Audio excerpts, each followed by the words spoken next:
অবৈধ সামরিক সরকার এই বিচার প্রক্রিয়া বন্ধ করে দিয়েছিল।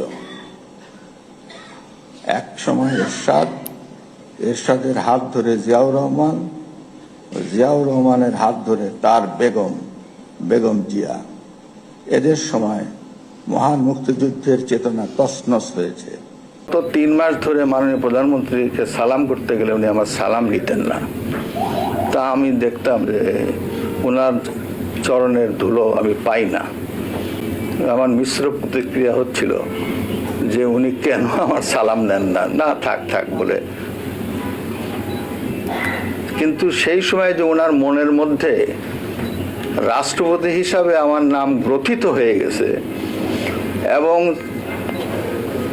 সেজন্যই যে উনি আমার সালাম নেওয়াটা বিব্রতকর মনে করতেন, এটা তো পরে বুঝলাম। আগে তো বুঝতাম উনি আমার পর বিরক্ত।